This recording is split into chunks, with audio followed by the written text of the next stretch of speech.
क्या आप जानते हैं कि आप किस बात पर और क्यों ईमान रखते हैं?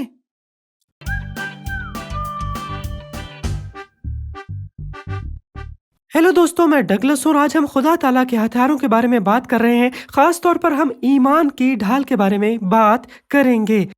जैसा कि हम खुदा ताला के हथियारों के बारे में बात करते आए हैं, हमने ये सीखा है कि खुदा ताला के हथियार रूहानी हैं, ठीक है? ये जिस्मानी नहीं है, ये फौलाद या लोहे और यकीनन गत्ते से नहीं बने। तो जब हम कहते हैं ईमान की ढाल, तो हम किसी धाती ढाल या लकड़ी की ढाल के खूबसूरत नाम की बात नहीं कर रहे हैं। हम ये कह रहे हैं कि हमारा ईमान एक ढाल की तरह काम करता है। किताब मुक़द्दस भी यही कहती है कि हमें ईमान की ढाल उठानी चाहिए ताकि हम शरीर के भड़कते हुए तीरों को बुझा सकें। और अगर आप पहले नहीं जानते, तो ईमान का मतलब ऐसी चीज़ पर यकीन रखना है जिसे आप अपनी आंखों से नहीं देख सकते। ठीक है, तो जब हम ईमान की ढाल के बारे में बात करते हैं, तो किसी चीज़ पर यकीन की बात नहीं कर रहे, बल्कि अपने निजात दहिंदा जनाबे मसीह पर ईमान रखने की बात कर रहे हैं। अब अगर आप जनाबे मसीह पर ईमान रखते हो, अगर आप जनाबे मसीह को अपने निजात दहिंदा के तौर पर मानते हो, तो जनाबे मसीह ने फरमाया कि हमेशा की ज़िंदगी पाओ। तो शैतान कोशिश करेगा कि आप जनाबे मसीह पर ईमान ना लाएं। और अगर तुम ईमान ले आओगे, तो शैतान तुम्हारी ज़िंदगी में हर तरह का शक डालने की पूरी कोशिश करेगा।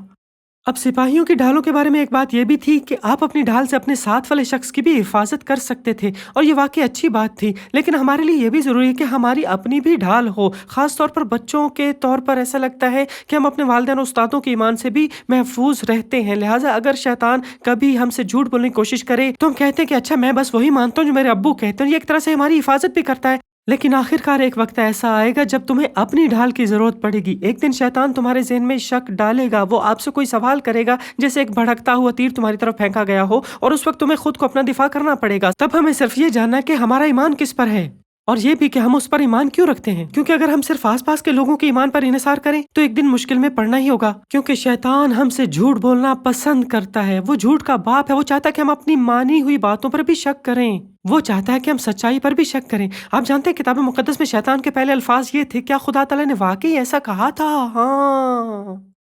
हाँ, उसे इसी तरह के शरीर काम पसंद है।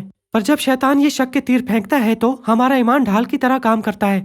आजकल मेरे ख्याल में बच्चों तक पहले के मुकाबले में कहीं ज्यादा मालूमात पहुंचती है। हमारे वालिदैन के ज़माने में इतना नहीं था, उनके वालिदैन के ज़माने में तो बिल्कुल भी नहीं था। बहुत से लोग बहुत सी मुख्तलिफ बातें कह रहे हैं, और ये सब कुछ बाज़ औक़ात हमारे जहनों में बेहद उलझन पैदा कर देता है।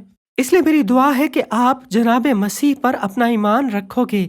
सिर्फ इसलिए नहीं कि तुम्हारे वालिदैन रखते हैं या तुम्हारे उस्ताद रखते हैं, इसलिए मैं रखता हूँ। मेरा आप लोगों के लिए आज चैलेंज ये है कि आप जनाबे मसीह पर ईमान रखेंगे, अपना ही ईमान, अपनी ज़ाती ढाल।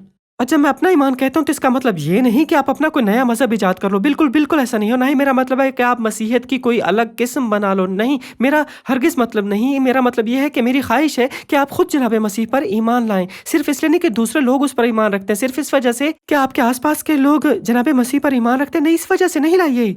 ईमान इसलिए रखें क्योंकि आप खुद ईमान रखते हैं और जानते हैं कि आप क्यों रखते हैं। मैं ये नहीं कह रहा कि आपके पास हर सवाल का जवाब होना चाहिए। अगर आपके पास हर जवाब होता, तो फिर ईमान की जरूरत ही ना रहती। अगर कोई आपसे खुदा ताला के बारे में सवाल करता है और आपके पास उसका जवाब नहीं है, तो ये कोई बड़ी बात नहीं।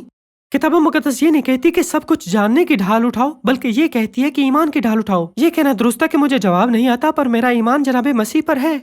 और ईमान वाकई दिलचस्प चीज़ है, क्योंकि आपको हर सवाल का जवाब जानने की ज़रूरत नहीं होती। लेकिन मैं ये भी नहीं चाहता कि आपका ईमान सिर्फ अंधा ईमान हो, बल्कि खुदा ताला पर ईमान की बहुत सी अच्छी वजूहात हैं, मगर फिर भी आपका हर बात का जानना हर वक्त ज़रूरी नहीं होता। इसको समझिए। लिहाजा वाकई मेरी दुआ है कि आप ईमान की ढाल को थामें, ताकि आप शरीर के भड़कते हुए तीरों को बुझा सकें और शैतान की चालों के खिलाफ मजबूती से हर वक्त खड़े रह सकें और अपने ईमान पर कायम रह सकें।